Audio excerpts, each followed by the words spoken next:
शक्ति से ही पूर्ण है, शक्ति के वो सिंदूर है, गौरी के गौरव के लिए जो हो रहे अब दूर है। शिव शक्ति से ही पूर्ण है, शक्ति के वो सिंदूर है, गौरी के गौरव के लिए जो हो रहे अब दूर है।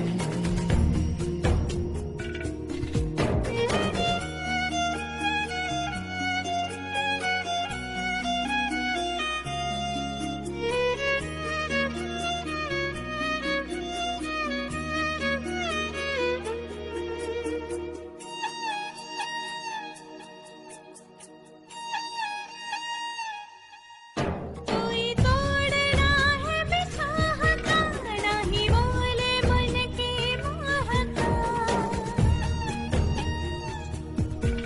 कोई तोड़ना है बिछाह का, नहीं बोले मन के मोह का। शिव जाने क्या है कालिका, अस्तित्व आदि शक्ति का। विचलित करे ना भावना, नहीं दे सके कोई सांत्वना। नियति है बंधन से परे, जो रच दिया सो वो करे।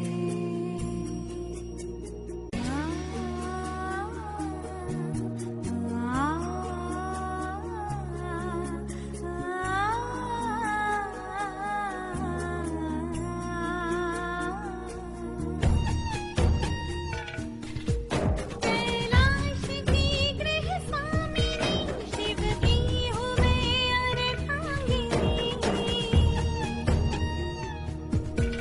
निर्वाण मेरे सतीत्व का, खंडन न हो दायित्व का।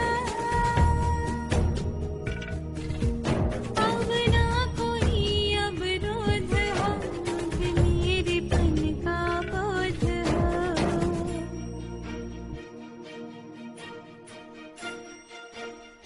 गिरिजा में ऊर्जा शिव से है, गौरी से शिव में शक्ति है। ये दो नहीं है, एक है, अनुभूति सम अभिव्यक्ति है। हर श्वास शिव के नाम है, यह प्रेम भी अविराम है। शिव धैर्य तो संयम शिवा, नयन जो शिव दृष्टि शिवा।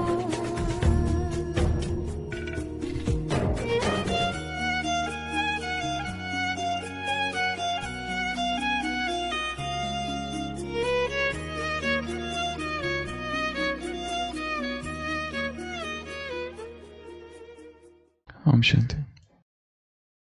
एक पागल खाने में वहाँ के जो इंचार्ज थे, उनको लगा कि बहुत समय से सबका इलाज चालू है और नए मरीजों को भर्ती करना है। कुछ जो ठीक हो गए हैं उनको छुट्टी देनी चाहिए, परंतु ये कैसे पता करे कि कौन कौन ठीक हो गया है। तो वो एक परीक्षा लेते और सबको बुलाते हैं स्विमिंग टैंक के पास। वो जो स्विमिंग पूल है वो खाली है, तो एक एक पेशेंट को ऊपर खड़ा करते हैं और फिर उसको कहते हैं कि तुम्हें नीचे जो स्विमिंग पूल है उसमें तैरना है। स्विमिंग पूल खाली है, पहला जो है वो कूद जाता है, उसके हाथ पैर टूट जाते हैं। दूसरे को भी वही कहता है। हर एक कूदता है, कोई भाग भाग के सीढ़ियों से नीचे जाता है, पर जाता जरूर है। एक ही होता है, वो कहता है मैं नहीं कूदूंगा। वो कहता है मैं नहीं कूदूंगा। वो इंचार्ज को लगता है कम से कम एक तो ठीक हुआ, इतने सारे पागलों में से एक है बुद्धिमान जो ठीक हो गया, इसे डिस्चार्ज किया जा सकता है। फिर भी उत्सुकतावश उसे पूछते हैं कि तुम क्यों नहीं कूदना चाहते? तो वो कहता है आई कांट स्विम, क्योंकि मुझे तैरना नहीं आता। ये कैसे पता करें कि कौन ठीक है और कौन ठीक नहीं? ये कैसे पता करें कि हम अपनी बीमारियों से छूट गए हैं या नहीं? परीक्षा तो होनी चाहिए। जब तक पेपर नहीं तब तक पता नहीं चलेगा क्या तैयारी की है। तो आज चर्चा का 9वां दिन, आहार की चर्चा का। जो बगीचे का मालिक था वो खेती का गुलाम बन गया और क्या क्या हो गया। आज मुक्त परीक्षा। आज बाबा ने कहा है पास विथ ऑनर। पेपर में तुमको पास होना है, तैयार होना है। अंत में आने वाले तुमने तैयारी नहीं की, इसलिए तुम्हारे प्रांत में आतंकवादी तैयार हो गए। पंजाब से मुलाकात। आतंकवादी क्यों आ गए? क्योंकि तुम अंत में जो आने वाले हो वो तैयार ही नहीं हुए हो, इसलिए वो तैयार हो गए। ये कारण है राइज ऑफ टेररिज्म का। तो बीमारियां तो बहुत है संसार में, बट हर व्यक्ति कहीं ना कहीं सबसे ज्यादा जो बीमार रहता है वो किसके कारण? पेट के कारण। पेट की समस्याएं सबसे ज्यादा है। इन 9 दिनों की चर्चा में हमने एक बात तो पकड़ी है कि कहीं ना कहीं हमारा आहार ही हमारी सभी बीमारियों का कारण है।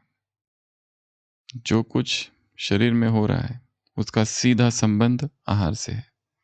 बाकी भी बहुत सारी बातें हैं, परंतु मुख्य जो है वो हम शरीर में क्या उड़ेल रहे हैं, क्या डाल रहे हैं।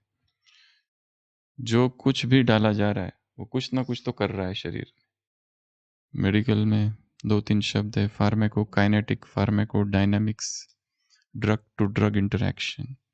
हम 2 चीज़ें शरीर में डालते हैं, एक तो भोजन डालते हैं, दूसरा दवाइयाँ डालते हैं। या तो दवाइयाँ या तो भोजन। कोई कोई भाग्यशाली है जो दवाइयों से मुक्त है, पर वो दवाई छोड़ के फिर दूसरा कुछ कुछ डालते हैं, जड़ी बूटियाँ या और कुछ यहाँ वहाँ की बातें, नुस्खे जो सुने हैं उन्होंने। जो कुछ भी शरीर में डाला जाता है वो शरीर के साथ कुछ करता है। जो कुछ शरीर में डाला जाता है शरीर उसके साथ कुछ करता है। Pharmacokinetics, pharmacodynamics. जो कुछ शरीर में डाला जा रहा है, अगर 2 चीज डाली जा रही है वो 2 चीज आपस में कुछ करती है। कोई लोगों की आदत होती है सब कुछ ट्राई करते हैं, होम्योपैथी भी लेते हैं, आयुर्वेद भी लेते हैं, एलोपैथी भी लेते हैं, भोजन में भी कुछ कुछ करते हैं, सब कुछ करते हैं, कुछ तो हो जाए, कुछ तो हो जाए। पर ये 3 चीजें होती रहती है। जो हम शरीर में डालते हैं वो शरीर के साथ कुछ करता है, शरीर उसके साथ कुछ करता है, और 2 चीजें जो शरीर में है वो आपस में कुछ करती है। Drug to drug interaction, pharmacokinetics, pharmacodynamics. इतना आसान नहीं है कि ऊपर से डाल दिया और हम एकदम शांत योग में बैठ गए, मैं आत्मा हूं, ज्वालामुखी योगी हूं। क्योंकि जो डाला वो यदि गलत कॉम्बिनेशन है तो अंदर लड़ाई चालू हो जाएगी, महाभारत की। हमारा पेट ही कुरुक्षेत्र है, जहाँ पे हम इतनी सारी चीजें डालते रहते हैं और उनकी आपस में लड़ाई चालू रहती है। और एक समय आता है कि चाहे कोई भी जीते, दुख तो, बीमार तो शरीर ही होगा। इसलिए एक बात 8 दिनों की चर्चा में हमने जानी कि आहार ही बीमारियों को जन्म देता है। अधिक आहार ही बीमारियों का कारण है, गलत आहार ही बीमारियों का कारण है। और बीमार शरीर, रुग्ण मन को निर्माण करता है। आज की मुरली में है, शरीर के बारे में बात की है बाबा ने। शरीर का भाग्य। शरीर का भाग्य क्या है? शरीर स्वस्थ रहे, ये सबसे बड़ा भाग्य है। शरीर स्वस्थ रहे, ये सबसे बड़ा भाग्य है। पर मुरली में बाबा ने कहा है कि अगर शरीर बीमार भी है तो भी वो सेवा के निमित्त रहे, वो कर्म भोग का प्रभाव हम पर ना पड़े, ये भाग्य है। और उसमें सबसे मुख्य चीज है वर्णन। क्या करता है व्यक्ति? बीमार पड़ते ही अपनी बीमारी का वर्णन करने लगता है। जितनी बीमारी होगी उससे थोड़ा सा ज्यादा ही वर्णन करता है। ये वर्णन करना कर्म भोग का, ये भी एक बंधन है। ये क्या बना देता है हमको? बाबा ने इंग्लिश शब्द का प्रयोग किया, हेल्थ कॉन्शियस। फिर वो क्या कर देता है हमको? नर्वस। हेल्थ कॉन्शियसनेस, क्या ये अच्छी बात है? एक रीति से हाँ, हेल्थ कॉन्शियस होना चाहिए, पर टू मच हेल्थ कॉन्शियस। दिन रात शरीर का ही सोचते रहना, दिन रात शरीर की ही बीमारी के बारे में सोचते रहना, जो भी मिले उसे अपनी बीमारी का ही वर्णन करना कि मुझे ये होता है, मुझे ये होता है, मुझे ऐसा होता है। 2-2 बार एंजियोग्राफी हो गई है, फिर भी अभी तक कहते हैं यहाँ दर्द तो है ही, किसी के पकड़ में नहीं आ रहा है, बस बीमारी तो है ही। उनकी ऐसी बीमारी है कि जिनका इलाज डॉक्टरों के पास नहीं है। तो सभी बीमारियों में बहुत अधिक जो एक बीमारी है वो क्या है? पेट की। और पेट की सभी बीमारियों में एक बीमारी है कब्ज, कॉन्स्टिपेशन। बीमारियां बहुत है, पर हम इस चर्चा में केवल ये इस एक ही बीमारी की चर्चा करेंगे, क्योंकि ये हेल्थ सीरीज नहीं है जिसमें हम बीमारियों की चर्चा करें, हमारी आध्यात्मिक सीरीज है। तो कब्ज की वजह से क्या क्या होता है पहले आप बताएंगे, फिर चर्चा चालू करते हैं। कॉन्स्टिपेशन रहा तो क्या क्या होता है? भारीपन और भारी पेट योग कर सकता है क्या? एक तो योग में फर्क पड़ेगा। दूसरा, सुस्ती, आलस, पेट में कड़क, भारीपन, गैस, एसिडिटी और नींद और वॉमिटिंग, सरदर्द, गैस, सिर पे चढ़ गया क्या कहते हैं, पेशेंट सिर में चढ़ गया। और क्या होगा? उदास, उमंग उत्साह नहीं, चिड़चिड़ापन। एक्सरसाइज करने की इच्छा होती है क्या जब पेट ठीक नहीं रहा? तो लेजीनेस, आलस, और अच्छा नहीं लगता है कुछ भी, मजा नहीं आता है कुछ भी। और हाँ, नींद आती है बहुत, खोया खोया रहता है ना। सारा योग पेट के साथ पेट के साथ योग लगा रहता है। बाबा सामने, पर सारा योग पेट के साथ लगा हुआ है और एक मरीज आया था, वो कहता था मेरे पेट में ना आवाजें आती है। हमने कहा कौन सी आवाजें आती है? तो अलग अलग जानवरों की आवाज आती है। कौन कौन से? कभी बिल्ली की आवाज आती है, कभी कुत्ते की आवाज आती है, कभी गधे की आवाज आती है। अलग अलग समय आवाजें कंटिन्यूस आती रहती है म्यूजिक, ये जो होता है ना, कॉलर ट्यून बजते ही रहता है अलग अलग तो जितनी भी पेट की बीमारियां है वो सभी का कारण कहीं ना कहीं हमारा भोजन है। और जितना भोजन पक्व होगा, कुक्ड होगा, प्रोसेस्ड होगा, मशीन से गुजारा हुआ होगा, उतनी पेट की बीमारियां अधिक। जितना भोजन प्राकृतिक होगा, नैसर्गिक होगा, कुदरती होगा, नेचुरल होगा, उसी रूप में होगा जिस रूप में प्रकृति ने हमें दिया है, और वो उसी तरह से लिया जा रहा है जिस तरह प्रकृति चाहती है, प्रकृति अनुरूप, तो पेट स्थिर रहेगा, एकाग्र रहेगा। कहते हैं हमारे 3 केंद्र है चेतना के। सबसे पहला है मस्तिष्क जो विचार का केंद्र है, दूसरा है हृदय जो भाव का केंद्र है, और तीसरा है नाभि जो संकल्प का केंद्र है। नाभि को कई लोगों ने सबसे महत्वपूर्ण माना है इस शरीर में, नाभि केंद्र, क्योंकि हमारा नाभि केंद्र जो है वो विल पावर का केंद्र है, ऐसा कहा जाता है। मस्तिष्क से हम विचार करते हैं, विचार चलते हैं, हृदय में भाव उठते हैं, जो पिछले संडे की मुरली थी, हेड एंड हार्ट, हृदय और दिल और दिमाग, ये दो चीजें। एक तीसरा भी केंद्र है, वो है नाभि केंद्र जिसको कहते हैं। वो किससे सक्रिय होता है, वो कैसे खुलता है? संकल्प का केंद्र है वो, विल पावर का, इच्छा शक्ति का, दृढ़ता का केंद्र है। उसके खुलने के भी दो मार्ग है। एक ब्रीदिंग एक्सरसाइजेस से वो खुलता है, दूसरा अभय की साधना से वो खुलता है। अभय की साधना की हमने उस दिन चर्चा की थी। हमारे मन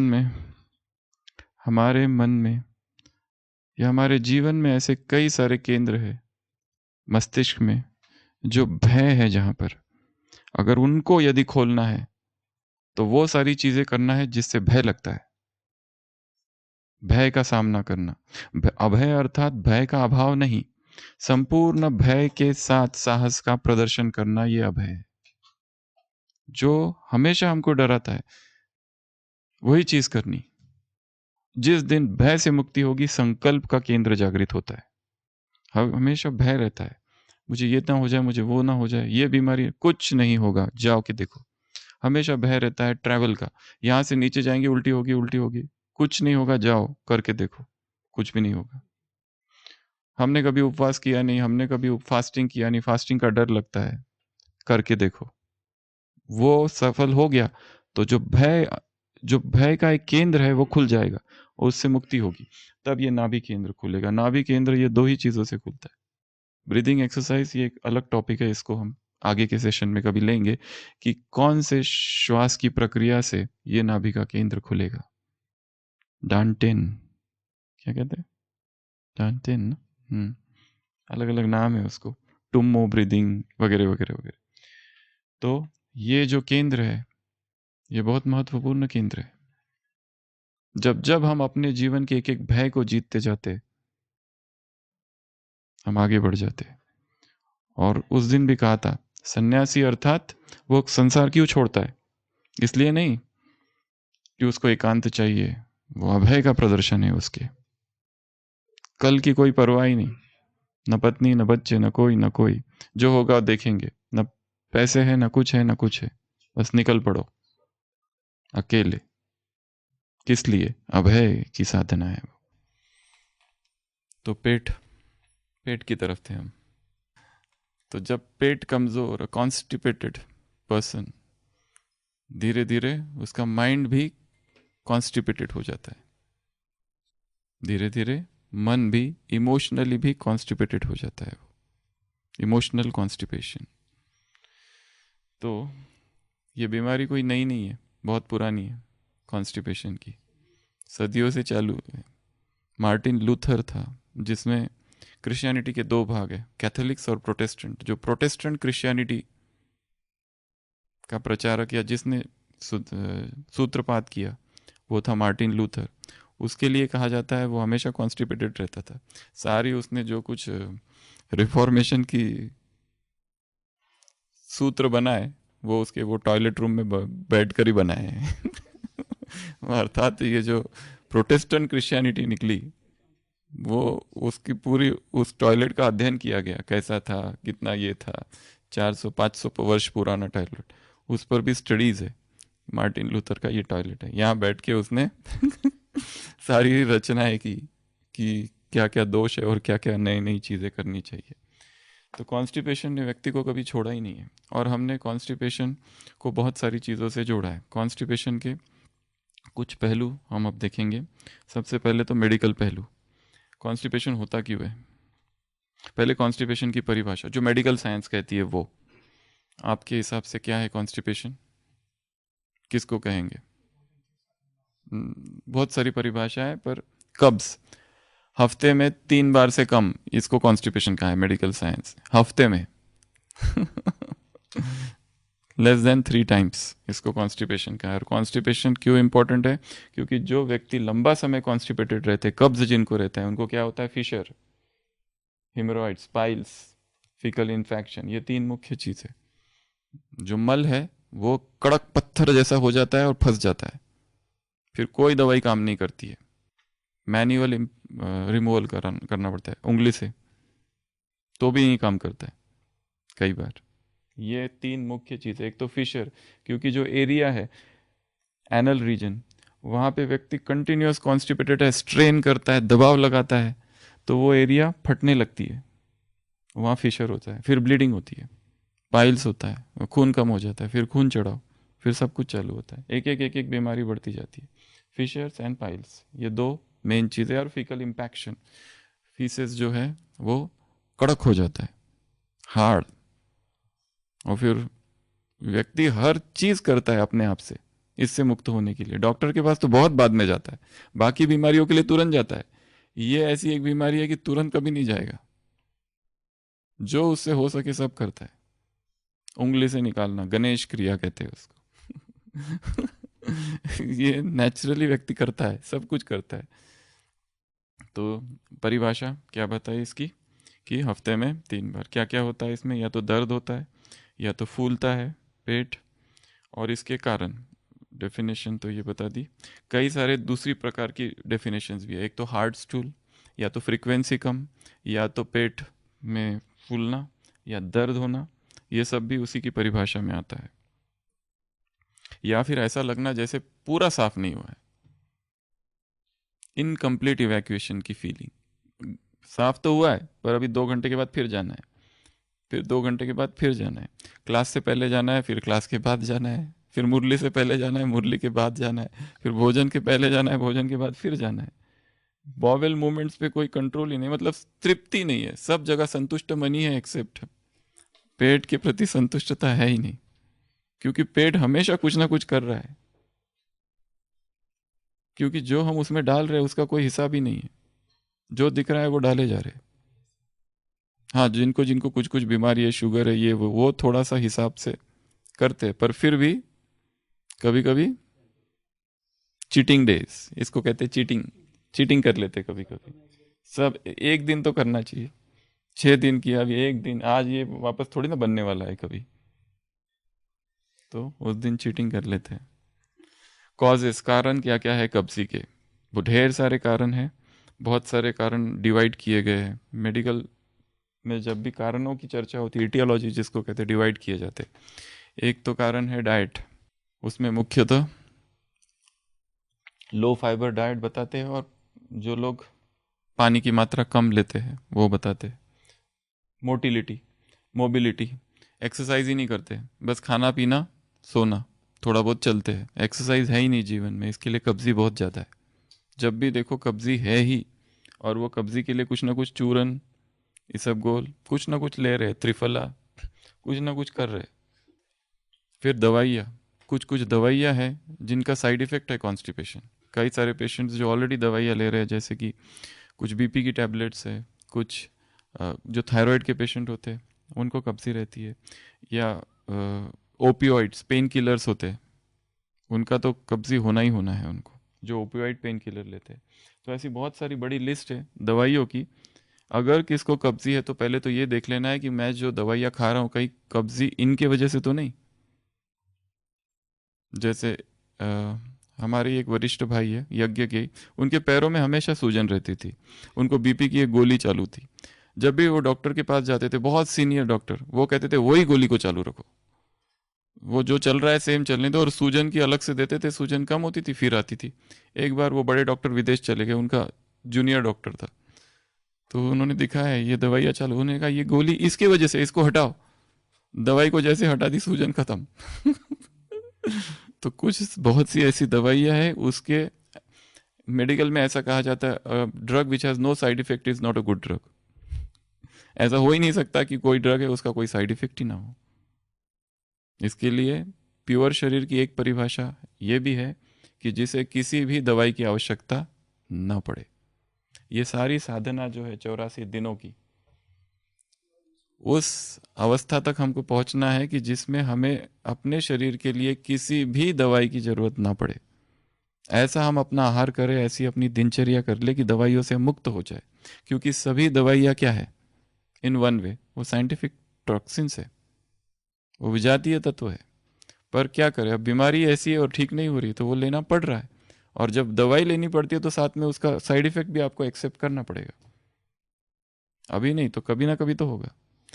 कोई बहुत ही संकल्पवान, दृढ़ संकल्पवान ही व्यक्ति होते हैं कि जो अपनी सभी दवाइयों से मुक्त हो जाते हैं, पर वो कभी संकल्प ही नहीं करते ऐसा। वो उसी के साथ जीना सीख लेते हैं और सारा जीवन दवाइयों के साथ निकल जाता है। और अपने साथ ज्ञान की भी पॉइंट्स जोड़ी हुई है, मुरली की जो भी पॉइंट आती है वो उसके साथ जोड़ते हैं। ये हिसाब किताब है, ये ड्राई फ्रूट्स है, ये तुमको लेना चाहिए, हाँ, ये सब, फिर भी सेवा नहीं छोड़नी है, वगैरह वगैरह वगैरह करके कार्मिक अकाउंट है। पर ये नहीं समझ पा रहे हैं कि हमने प्रकृति के नियमों को तोड़ा, इसलिए बीमारी, इसलिए दवाई लेनी पड़ रही है, इसलिए बीमारी है, इसलिए दवाइयाँ है। एक ऐसा समाज हो, सतयुग में कोई दवाइयाँ होती है क्या? दवाइयों से मुक्त समाज। वैसा समाज बनाने से पहले हमें अपने शरीर को दवाइयों से मुक्त करना है, परंतु वो एक दिन में नहीं होगा। और कोई किसी को सुन के अगर किसी ने छोड़ दिया सब कुछ तो और ही बीमार पड़ जाएगा, क्योंकि कार्य जो करना है पहले समझ से करना है, जबरदस्ती कुछ भी नहीं करना है। जब तक समझ में ना आ जाए चीज, कोई उपवास नहीं करना, ना ही कोई आहार को फॉलो करना। जो खा रहे वही खाते रहो, केवल सुनते रहो, ये सुनते रहो बस, बाकी चल रहा है वही चलने दो, उसको छोड़ना नहीं। ये क्लास सुन लिया, इसमें ऐसा बता दिया इसलिए ये कर दिया, ये कुछ नहीं करना। सुनते रहो पर चालू वही रखो जो चालू है। ये बिना समझ के करना ही नहीं है। जब तक अंत चेतना कन्विंस नहीं हो जाती कि मुझे अपना आहार बदलना है, तब तक कुछ भी फॉलो नहीं करना। वो भी धीरे धीरे, स्लोली स्लोली, विथ अंडरस्टैंडिंग, नहीं तो साइड इफेक्ट्स होंगे। तो कब्जी और किस किस की वजह से होती है? दवाइयों की वजह से होती है, पहले तो ये देख लो। फिर बहुत सारी बीमारियां ऐसी है कि जिनमें कब्जी रहती ही रहती है, ढेर सारी है। अभी तो यहाँ तो सब नहीं गिनाऊंगा, जैसे diabetes itself, kidney disease, thyroid की डिसीजेज, बहुत सारी ऐसी बीमारियां, उनमें व्यक्ति को कब्जी रहती ही रहती है। कब्जी का एक कारण कंजेनाइटल भी है, बचपन से ही कुछ बीमारियां है। कब्जी का एक कारण साइकोलॉजिकल भी है, माइंड। व्यक्ति दिन रात कॉन्स्टिपेशन के बारे में ही सोचते रहता है, दूसरा कोई विचार ही नहीं है उसको। आज पेट साफ हुआ, कल नहीं हुआ, बस वही चिंतन है, दिन रात पेट का ही चिंतन है। दूसरा ऑब्सेशन हो जाता है कॉन्स्टिपेशन का, कि वो, या फिर कभी कभी बचपन से ही ऐसे संस्कार आते हैं कि व्यक्ति को डर लगता है, सोशल एक डर बैठ जाता है बच्चे के मन में। वो क्यों? मतलब भय की वजह, पब्लिक रेस्ट रूम, सब लोग है, या कभी कभी लेजी होता है, ये कुछ अलग कारण है। जैसे साइकोलॉजिकल एक ब्लॉक, मेडिकल में एक बीमारी ऐसी भी है भाइयों के लिए, जब वॉशरूम जाते हैं, अगर बाजू में कोई है, अभी अभी उसको सेंसेशन आया है, यूरिन जाना है, पर बाजू में अगर कोई है तो बंद, ब्लॉक, फिर होता ही नहीं। Psychological block. तो ऐसे बहुत सारे मन में भी है डर, उसके वजह से भी कॉन्स्टिपेशन होता है। और कॉन्स्टिपेशन के बहुत सारे साइकोलॉजिकल रीजन है, चिंता, टेंशन, ये सारी चीजें भी उसमें इंक्लूडेड होगी। तो कारण तो ऐसे बहुत सारे हैं, और मेन एक जो कारण है वो है डाइट। डाइट की भी मेडिकल साइंस जहाँ पे चर्चा करता है वो लो फाइबर डाइट, या फिर एक्सेसिव मिल्क प्रोडक्ट्स, दे भी, उनके वजह से भी कॉन्स्टिपेशन होता है। टेस्ट को तो हम छोड़ देते हैं, सीधा हम आते हैं अभी हमारा जो फोकस है उसके ऊपर। अच्छे से अच्छे वैज्ञानिक भी सच्चाई को शायद ही नहीं जानते कि कब्ज जैसे रोग का एक प्रमुख कारण अनाज है। हमने अनाज को, कब्ज को हर चीज के साथ जोड़ा है, इसके साथ नहीं जोड़ा है। किसी भी मेडिकल बुक्स में ऐसा डायरेक्ट कहीं नहीं लिखा हुआ है कि सीरियल्स या ग्रेन्स की वजह से कॉन्स्टिपेशन। वो तो कहते हैं कि होल ग्रेन्स लो, वो ज़्यादा और अच्छा है, बट कहीं ना कहीं, क्योंकि अनाज जैसे लेते हैं तो क्या क्या चाहिए अनाज के साथ? आग, क्या चाहिए? नमक, क्या चाहिए? तेल, क्या चाहिए? शुगर, मसाले, ये सारी चीज़ें एक साथ आ जाती है। ये ढेर सारे कॉम्बिनेशन, अनाज कभी अकेला कोई नहीं खाता है, कच्चा तो खाने का सवाल ही नहीं। और इसीलिए कहीं ना कहीं हर व्यक्ति का पेट में कुछ ना कुछ गड़बड़ हमेशा है ही, हमेशा। या तो पेट भारी है, या तो कब्ज है, हल्कापन है ही नहीं। और ये हल्कापन फिर ठीक करने के लिए हम क्या करते हैं, भारीपन ठीक करने के लिए फिर एक्सरसाइज करते हैं, व्यायाम करते हैं, क्रियाएं करते हैं, चाय पीते हैं, कॉफी पीते हैं, क्या क्या कुछ करते हैं, गर्म पानी पीते हैं। बीड़ी बीड़ी सिगरेट वालों का तो ये पक्का है एकदम, अगर वो नहीं पिया तो कब्ज, पेट साफ ही नहीं होता है। उसका मुख्य कारण है न छोड़ने का। बीड़ी पीते, वो जो पीते हैं उनको पूछना। अनाज के चोकर, अरे बहुत सारे माउंट में तो सब फीमेल्स, केवल बीड़ी सिगरेट नहीं, ड्रिंक्स पीने वाली भी बहुत है, बहुत सारी है। वो पैकेट में मिलती है, थैली में, पॉलीथीन की पन्नी होती है ना, उसमें देसी दारू मिलती है, वो पीती है वो, हल्की, बहुत सस्ती होती है वो। हाँ, बहुत सस्ती सस्ती वो बिल्कुल नहीं पिया तो उसको बेचे नहीं, उसके सिवा तो काम ही नहीं कर सकते।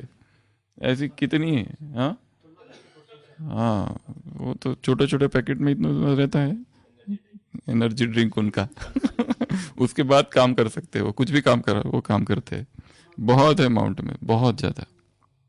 मतलब ऐसे ही कोई पेशेंट आ गया तो उनको हमको पूछना पड़ता है, पूछने में ठीक नहीं लगता है पर पूछना पड़ता है, फिर बाद में पता चलता है ये तो क्रॉनिक एडिक्ट है, एकदम अल्कोहलिक है, क्रॉनिक अल्कोहलिक। ऐसी बहुत सारी है। रिफाइंड अनाज के बारे में ऐसा दावा करता तो फिर मुझ पर लोग हंस। रिफाइंड अनाज तो करते ही करते हैं कब्जी, पर ये जो अनाज है ओवरऑल कब्जी करता है। सभी अनाज के ऊपर के छिलके दस्तावर गुण के माने जाते हैं। अगर इसका आहार में अभाव है तो कब्ज निश्चित है, क्योंकि आंतों को उत्तेजना नहीं मिलती। गेहूं के चोकर, दालों के छिलके, बाजरा, ज्वार, मकाई जैसे सभी अनाजों के छिलके कड़े रेशे हैं। इन्हें कच्चे तो खाने का सवाल ही पैदा नहीं होता। पकाने के बावजूद भी इनका रूखा और कड़ापन, विशेषकर रेशों का खुरदरापन बना ही रहता है। प्राकृतिक आहार नरम फल मेवों के मुकाबले अनाज के कड़े रेशे पाचन प्रणाली में ज्यादा घर्षण उत्पन्न करते हैं। यहाँ तक के अंकुरित अनाज के रेशे फल मेवों के मुकाबले कड़े और रूखे अधिक होते हैं। इनके जो फाइबर्स होते हैं बड़े कड़े होते हैं, ये घर्षण उत्पन्न करते आंतों में जाके। धीरे धीरे ऐसा कड़ा अनाज खाते रहने से आते लगातार घर्षण के कारण सख्त और कठोर होकर अपनी सुरक्षा तो कर ही लेती है, लेकिन ये घर्षण लंबे समय तक बने रहने के कारण अंत में आते उत्तेजना की सीमा पार कर शिथिल और निष्क्रिय हो जाती है। कारण क्या है कब्ज का? क्योंकि हमारा जो इंटेस्टाइन है, आते हैं, ये डायग्राम है, ये हमारा पेट, ये पेट। सबसे पहले भोजन ऊपर से कहाँ आता है? पेट में आता है। पेट में आने के बाद में क्या चालू होता है? Small intestine. उसको पहला पार्ट है डिओडिनम, जेजुनम, फिर इलियम, छोटा छोटा, ये छोटी आते, फिर यहाँ से बड़ी आते चालू होती है। Transverse ascending, transverse descending colon, यहाँ रेक्टम, सिग्मोइड रेक्टम और एनल रीजन। ये ऐसा ऐसा करके यहाँ तक आता है। ये है पेट और ये है भोजन। हमने जो कुछ डाला वो यहाँ, फिर यहाँ, फिर यहाँ। अभी भोजन आगे आगे सरकना चाहिए, लोग पानी पीते रहते हैं, पीते रहते हैं, पीते रहते हैं, पर ये इतना सख्त भोजन, इतना कड़ा भोजन है कि वो आगे नहीं जाता है, वहीं फंसा रहता है, अलग अलग पॉइंट पे इम्पैक्टेड हो जाता है यहाँ पर, और फिर वो निकलता ही नहीं। और जब तक ये है तब तक हमको बेचैनी रहती है, पेट भारीपन रहता है, या तो डकारें आती रहती है, यहाँ से यहाँ ही नहीं जाता, क्योंकि यहाँ का भोजन यहाँ ही गया नहीं, हमने दूसरा डाल दिया। सुबह सुबह नाश्ता किया, अभी 5 घंटे हुए ही नहीं, दूसरा डाल दिया। अरे वो पूरा उसको जाने तो दो, ठीक से यहाँ तक पहुँचने दो, फिर डालना उसको। और जितना भोजन जो कुक्ड होगा उसको डाइजेशन में उतना ज़्यादा टाइम लगेगा। फल खा लो, तुरंत डाइजेस्ट। जूस पी लो, तुरंत डाइजेस्ट। इसलिए भूख ज़्यादा लगती है। इसलिए उस दिन भी बताया था 6 बातें। अनाज छोड़ने में 6 कठिनाई है। क्या कठिनाई? पेट खालीपन, पेट बार बार भूख लगता है, पके हुए भोजन की चाह होती है, बीमारियां उभर कर बाहर निकलती, कमजोरी लगती है, वजन घटता है। 6 बातें बताई थी। तो उसका एक कारण ये है क्योंकि हमने इतना ठूस ठूस के ये पूरा भरा हुआ है। अगर हम अपनी आंतों को हमको दिखाया जाए कोलोनोस्कोपी में तो उसमें पूरा ऐसा भरा भरा दिखेगा, काला काला।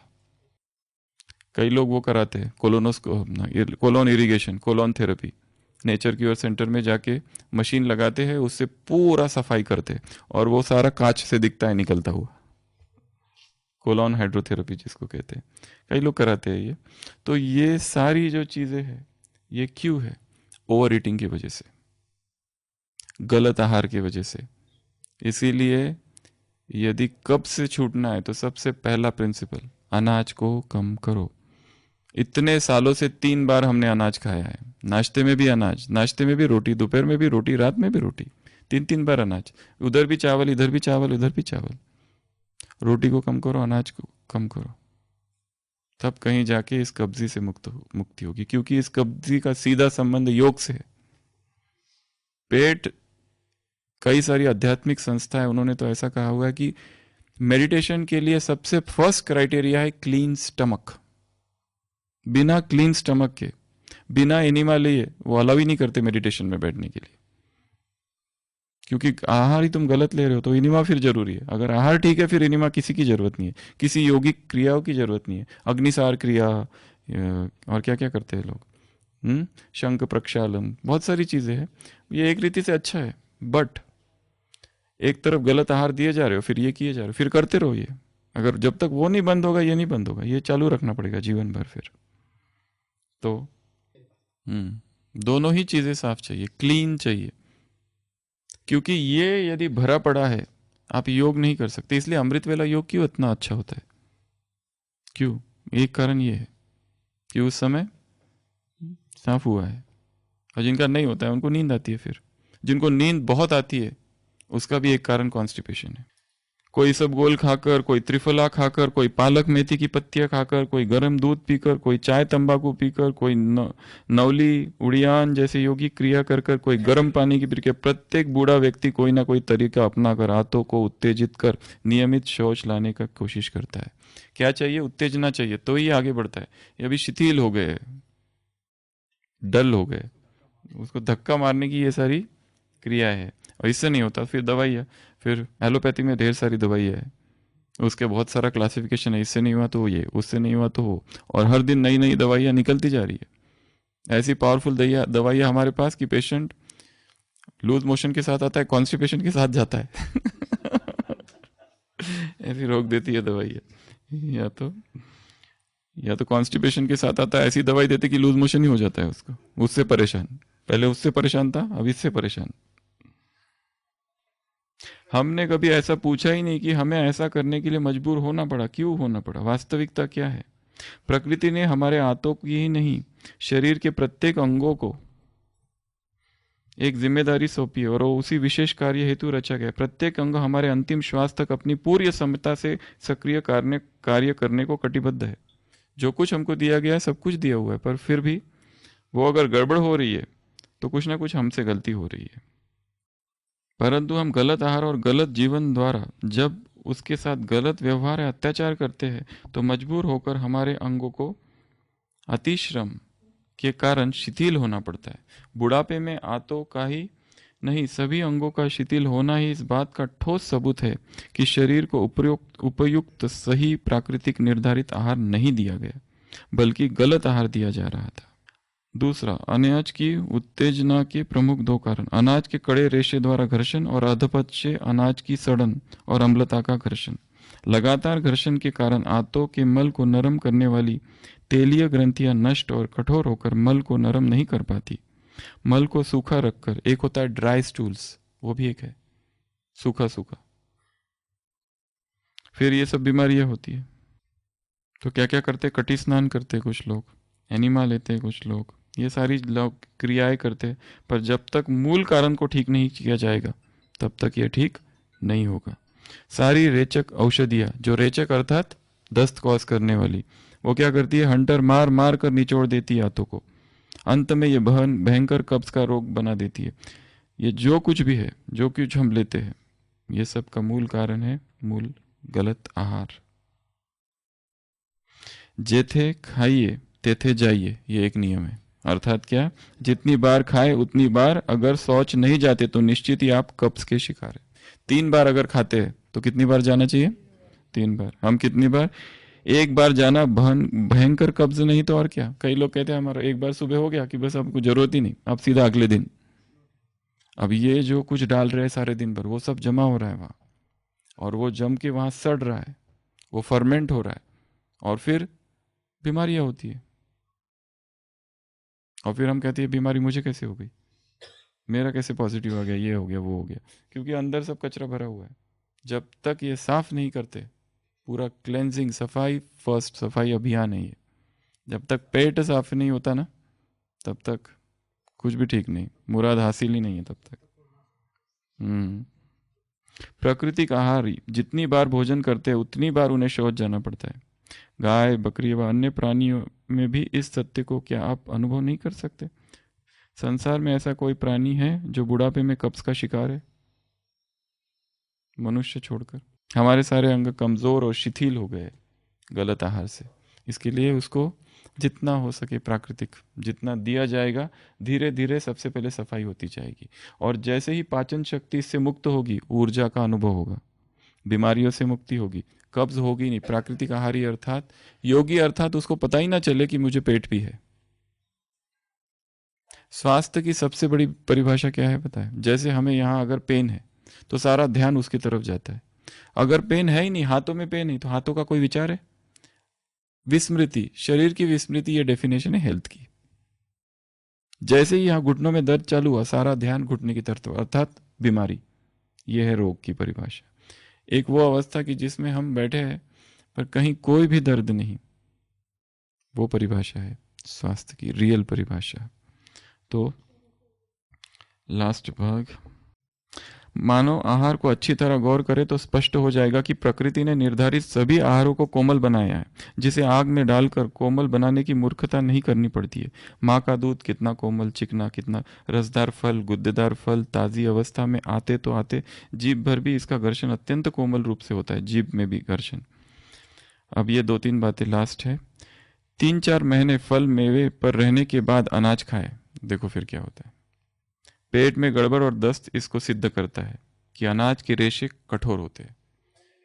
3 मास तक नेचुरल डाइट लेने के बाद फिर एक दिन अचानक रोटी सब्जी खा के देखो, उल्टी हो जाती है। शरीर उसको स्वीकार ही नहीं करता है, रिजेक्ट कर देता है शरीर। शरीर कहता है ये क्या डाल दिया तुमने, अब तक सब ठीक चल रहा था। स्वीकार नहीं करता, रिजेक्ट करता है शरीर उसको, बॉडी रिजेक्ट कर देती है। इसके लिए वो नेचुरल हो जाता है उसके लिए। अगर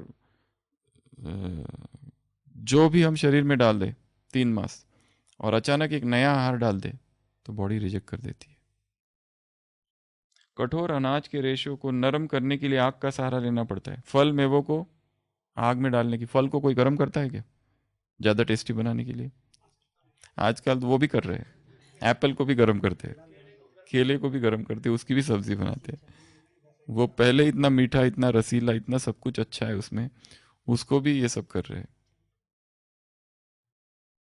अनाज खाने वाले को बुढ़ापे में कब्ज होना जितना निश्चित है, जिसने जीवन भर अनाज खाया है, अभी बुढ़ापे भर एक ही समस्या है, कब्जी। दूसरी कोई समस्या ही नहीं। बूढ़े लोगों से बात करो तो एक ही चर्चा है, टॉपिक एक ही है, कॉन्स्टिपेशन। आज तुम्हारा पेट साफ हुआ क्या? मेरा नहीं हुआ, यही चर्चा है, दूसरी कोई चर्चा ही नहीं है। कभी लूज मोशन होता है, कभी कॉन्स्टिपेशन होता है, फिर लूज मोशन, फिर कॉन्स्टिपेशन, यही चलता रहता है। लूज मोशन हुआ तो उसको ठीक करो, कॉन्स्टिपेशन हुआ तो उसको ठीक करो। सारा मन, दिमाग, बुद्धि, सब कुछ उसी के इर्द गिर्द घूमते रहती है पेट के। फल मेवे वालों को भी ये निश्चित है कि उनको कभी कब्ज नहीं होगा। सबसे बेस्ट चीज़ है फ्रूटेरियन डाइट की कि कॉन्स्टिपेशन नहीं होता है। खीरा, ये सारे जो है रेचक रस, ये बहुत अच्छे है। सुबह सुबह ग्रीन जूस ले लो, पेट साफ, पूरा क्लीन। उसमें आंवला डाल दो, लौकी, खीरा, आंवला, या जो भी जिस दिन अवेलेबल है, साफ। अनाज खाने वालों का मल कड़े रेशों के कारण भारी होता है। फल मेवे वालों का मल इतना हल्का होता है। कई लोगों को बहुत बदबू आती है और सोचते हैं बदबू क्यों आती है, इतनी ज़्यादा बदबू क्यों आती है हमारे स्टूल से? क्योंकि क्या क्या खा रहे हैं, कोई कॉम्बिनेशन ही नहीं है। अभी अभी कितने सारे रॉन्ग कॉम्बिनेशन खा रहे हैं। चावल भी खाया, अनाज भी खाया, रोटी भी खाई, सब्जी भी खाई, फिर उसके बाद में फ्रूट क्रीम भी खाया, उसके बाद में आइसक्रीम भी खाया, गुलाब जामुन भी खाया, कचौरी भी खाई, इतनी इमली की चटनी भी खा ली, उसमें सब कुछ ही डाल दिया। Combination so dangerous.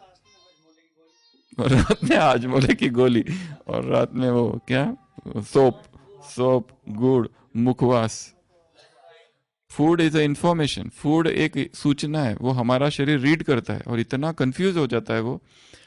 इसमें कम से कम जो व्यक्ति सब कुछ तो नहीं, इस प्रोसेस से गुजरने के बाद एटलीस्ट इतनी जजमेंट आ जाती है, अगर 10 चीजें रखी है तो खाना तो है, तो व्यक्ति एक चीज उठा लेगा, चावल ले लेगा, भरपूर चावल खा लेगा, या रोटी सब्जी खा लेगा, बस हो गया। हाँ, इतना एक जजमेंट अपने आप आ जाएगा। कम से कम सीधा हम नहीं कह रहे कि सीधा 100% फ्रूटेरियन पे चले जाओ, 100% फलाहारी हो जाओ, 100% रॉ पर पहुंच जाओ, ये नहीं, पर ये जजमेंट तो जरूर आ जाएगा। अगर 10 चीजें रखी है, अभी वो भी किया, फिर गन्ने का जूस भी उधर बन रहा है, जल्दी जल्दी खाओ, उसके बाद वो खाना है। और ये तो हमने पहली बार यही सुना मधुबन में आके, आज नाश्ता नहीं किया, क्यों? आज दोपहर में वो बनने वाली है ना, इसीलिए तो आज नाश्ता नहीं करना है, ताकि वो ज्यादा खा सके। ये तो पहली बार यहाँ की पता चला, ऐसा भी होता है कि आज वो नहीं खाना, आज रात में ब्रह्मा भोजन है वो। हम चाहते हैं कि जो भी बना रहे उसमें ज्यादा से ज्यादा चीजें डाल के अधिक से अधिक उसको टेस्टी बनाया जाए। इतना कुछ डाले, इतना कुछ डाले, मतलब कुछ भी छूटना नहीं चाहिए। जो यूट्यूब पे वीडियो देखा 3-4, और हर एक ने जो जो डाला वो हर चीज डालो उसमें, बीन्स भी डालो उसमें, टमाटर भी डालो उसमें, अरे वो रह गया, फिर अगर वो छूट गया ना तो इतना दुख होता है कि वो छूट गया। हम कहते नहीं बहुत अच्छा बनाया तुमने, अरे नहीं कहाँ बनाया, वो एक तो रह ही गया। हाँ कोई नहीं, अगली बार डाल देना। उसको भी, बनाने वाले को भी लगता है मैं सब डालू इसमें, जितनी मसाले हो सके, जितने अच्छा हो सके उसको टेस्टी बनाऊं। क्योंकि जब बनाने वाले की तारीफ होती है कि किसने बनाया ये पुलाव किसने बनाया, तो ऐसी छाती एकदम चौड़ी हो जाती है, हमने बनाई। तो फिर एक नाम हो जाता है ना उसमें बनाने का, हमारा भी कुछ।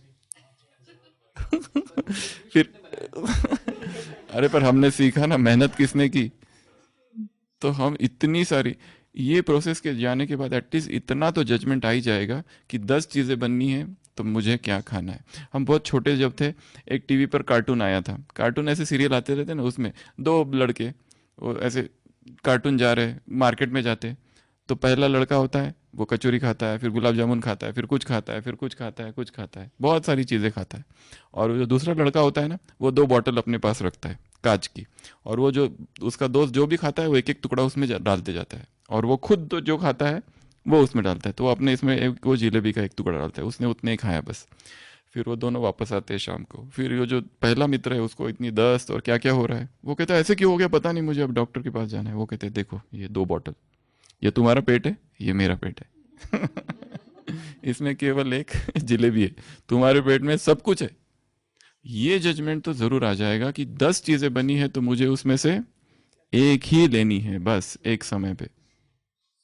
मैं अपने पेट को कंफ्यूज नहीं होने दूंगा, ये इतना जजमेंट जरूर आ जाएगा। अनाज के रेशे आंतों से अधिक स्त्राव मांगते हैं, सिक्रीशंस ज्यादा, जो भी हम खाते हैं। योगी अर्थात सेविंग गैस्ट्रिक जूसेस, ये जो भी खाना है डाला तो यहाँ से सिक्रीशंस निकलना चालू हो जाते हैं, फिर उसको पचाते हैं, यहाँ से स्त्राव चालू हो जाता है। योगी अर्थात जो अपनी वाणी को बचाता है, जो अपने वीर्य को बचाता है, ब्रह्मचर्य, वाणी को बचाता है मौन। योगी अर्थात जो गैस्ट्रिक जूसेस को बचाता है, अर्थात फास्टिंग। ये योगी की 3 परिभाषा है। One who saves gastric juices, ये योगी की परिभाषा है। बहुत ज्यादा गैस्ट्रिक जूसेस अर्थात जितनी बार खाओगे जूसेस निकलते हैं, और वो उसको पचाने में मदद करते हैं ना, क्योंकि बिना जूसेस के पाचन होता नहीं है। तो ये एक साबुत अनाज के रेशे को मुंह में खूब चबा चबा कर तोड़ना पड़ता है, फल मेवों को इससे बहुत ही कम चबाना पड़ता है। अच्छा चबाना बहुत जरूरी है, पर कौन चबाता है? हमको तो टाइम ही नहीं है चबाने का, कम से कम 10 बार तो चबाए, पर 10 बार भी कहाँ चबाते हम। और चावल को तो बिल्कुल ही नहीं चबाते, सीधा अंदर सीधा अंदर सीधा अंदर। चबाना कम हो गया है हमारा। लिक्विड्स में फायदा ये है उसको चबाना नहीं पड़ता है, इसलिए चबाने की प्रोसेस के लिए कहा जाता है जो भी सॉलिड खाओ उसे तब तक चबाओ जब तक वो लिक्विड नहीं हो जाता, फिर उसको अंदर जाओ डालो। भोजन का जूस वो खा सको पी सको तो पी लो, जो भी रोटी खा रहे तो उसको तब तक चबाओ जब तक वो लिक्विड नहीं बन जाता है, फिर वो अंदर जाए, ताकि पेट को काम कम हो। हम पेट का काम बढ़ा रहे क्योंकि अंततः सब कुछ जाके लिक्विड बनना है, पहले सॉलिड को अंदर जाके लिक्विड बनना है, ये शरीर को मेहनत करनी पड़ेगी। हम मेहनत ही कम कराए उससे, पहले से ही लिक्विड कर दो उसको। इसके लिए रसाहार लिक्विडेरियन डाइट का बहुत महत्व है। शरीर पर बोझ ही नहीं है वो। सॉलिड का बोझ क्या है कि उसको शरीर को टुकड़े टुकड़े करके लिक्विड बनाओ, लिक्विड को फिर गैस, ये प्रोसेस है। गैस अर्थात एयर, उसमें सबसे कम। अनाज के रेशों को मशीन द्वारा आटा बनाया जाता है, फल मेवों को आटा नहीं बनाया जाता है। फिर अनाज को तोड़ने के लिए भारी मशीन पत्थरों की चक्की का सहारा लेना पड़ता है, फल मेवों के लिए नहीं लेनी पड़ती। कब्ज वालों को अनाज का कड़ा रेशा खाकर सौ जरूर जाना पड़ता है। ऐसे लोग जैसे ही फल मेवे जैसे नरम आहार पर आते हैं तो कड़े रेशों की उत्तेजना की आदि हो चुकी आते, नरम कोमल रेशों में उत्तेजित नहीं होती है, जिससे सामान्यतः यह भ्रम हो जाता है कि फल जो है ना कब्ज हो जाता है। जब भी कोई आहार चेंज करता है, दोष किस पर डालता है? आहार चेंज पर। ये पहले ही मेरा ठीक चल रहा था, ये जब से ये फल खाना चालू किया ना गड़बड़ हो गई सारी, उस पर ही चले जाओ, इसलिए ऐसा होता है। जबकि वास्तव में अनाज की उत्तेजना से मुक्त होकर फल मेवों द्वारा शौच सामान्य होने में 1 सप्ताह के करीब लग जाता है। इसलिए थोड़ा धीरज चाहिए हर चीज में, ठीक है। तो आज से हमारी 7 दिन का चैलेंज, जो कल भी बताया था, 7 डेज रॉ चैलेंज। जितना हो सके, जो कर सके वो 100% अपक्व 1 हफ्ता, आज 7 तारीख से अगले 7 तारीख तक।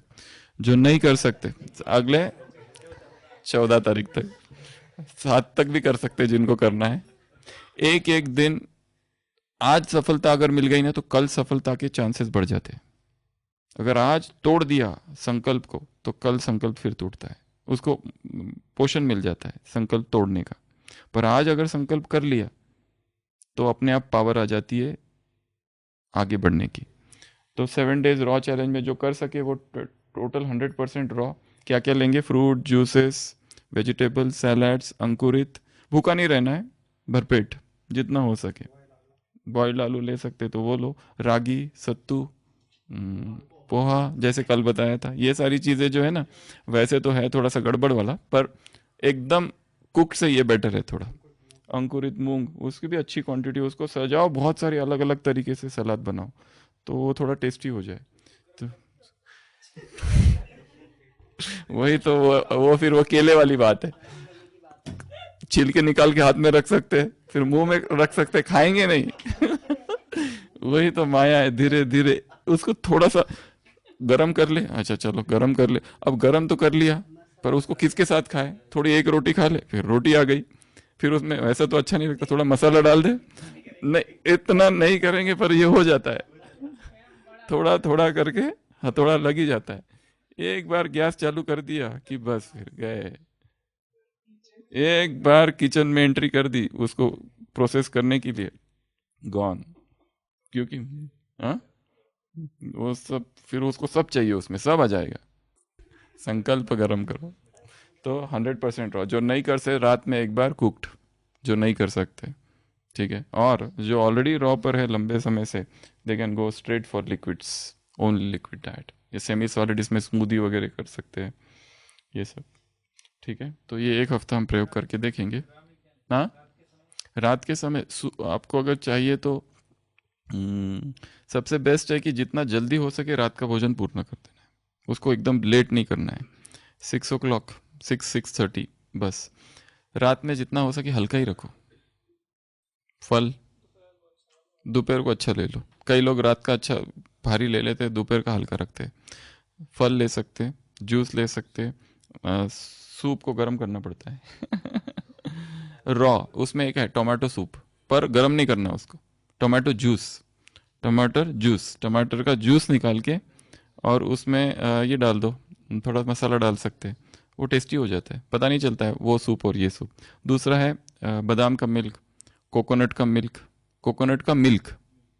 मिल्क, बादाम का मिल्क, सेंगदाना मिल्क, ये ले सकते हैं। वो तो बहुत हेवी रहता है, और उसमें बादाम डाल दो या शहद डाल दो थोड़ा, वो स्वीट हो जाता है। इनफ। एक चीज़ है कि ये सारी प्रोसेस में धीरे धीरे खाना बहुत इंपॉर्टेंट है, क्योंकि माइंड को ये नहीं समझ नहीं आता है।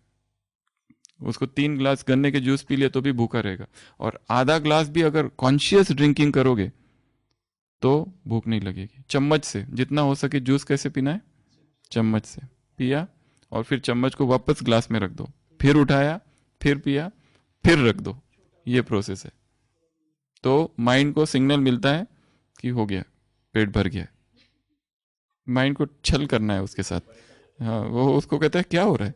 और ये चबाना जितना ज्यादा करेंगे ना, उतना यहाँ सिग्नल मिल जाता है उसको कि हो गया, बहुत चबा लिया, पेट भर चुका है। और चबाया नहीं तो उसको सिग्नल नहीं मिलता है, वो कहता है और खाओ और खाओ और खाओ, इतना चावल इतना पुलाव खाया, उसके बाद भी पेट नहीं भरा, और लाओ। और वही पुलाव अगर छोटा चम्मच, बेबी का चम्मच होता है ना इतना वाला, वो चम्मच से खाओ और चबाते बैठो, आधा प्लेट भी नहीं पूरी होगी तो लगेगा बहुत हो गया, अभी बंद करो इसको। वो सबसे, और एक ये मेथड है, कई लोग जो ब्रदरियन जर्नी पर है वो लोग क्या करते हैं, जिस दिन जिनको सब धीरे धीरे बहुत आगे योगी अवस्थाओं में, ये दिस इज रियल टेक्निक, जिसमें फ्रूट लेते हैं, चबाते हैं और फेंक देते हैं, खाते नहीं, बस चबा लेने का। वो ये इसको तो उल्लू बनाना है ब्रेन को, उसको लगता है हाँ हो गया, चबाना कहते तो खा के मिल गया, पर खाते नहीं है, खाली चबाते। एक होता है वर्चुअल ईटिंग, ये एक नई टेक्निक है। वर्चुअल ईटिंग में मशीन से आपके खाली दांत हिलाए जाते, दिया कुछ नहीं जाता है, सामने भोजन रखा है पर खाली अपने आप, खाना नहीं। ये पूरी टेक्निक है, इसको आप देख सकते हैं, वर्चुअल ईटिंग कहते हैं इसको। जैसे अभी ऑनलाइन सब हो गया ना, जूम वगैरह, वैसे वर्चुअल ईटिंग, अल्लाह उल्लू बना रहे हैं इसको, ये कर रहा है हाँ, उसको बाद में लगता है खाया तो पर क्योंकि इसको तो खाली चबाना का भाषा समझती है ब्रेन को। ब्रेन को अगर चबा दिया ना 15 मिनट बिना कुछ खाए तो उसको लगेगा हो गया काम पूरा, अभी नहीं खा सकते कुछ। ये भी करके देखो, चबाओ और जैसे संतरा ले लिया, मौसम भी ले लिया, चबाओ और फेंक दो, बस वो भी है, खुशबू ले लो। जैसे एक वीडियो आया था बर्गर, ठीक है, बर्गर दिखाने का, स्मेल करने का, नीचे से एप्पल खाने का, ऊपर से बर्गर की स्मेल, नीचे से एप्पल ऊपर से स्मेल देने का उसको पुलाव, ये ऊपर से खिलाओगे पनीर और नीचे से नारियल पानी बहुत अच्छा वीडियो है, एक बहन का ऊपर से ऐसे ऐसे कर रही है, वाह वाह वाह, और नीचे से ये नीचे करेले का जूस, ऊपर से आम रस। छल करना है ब्रह्म मन के साथ ये छल हो जाएगा। ओके, ओम शांति। आहार पुराण समाप्त।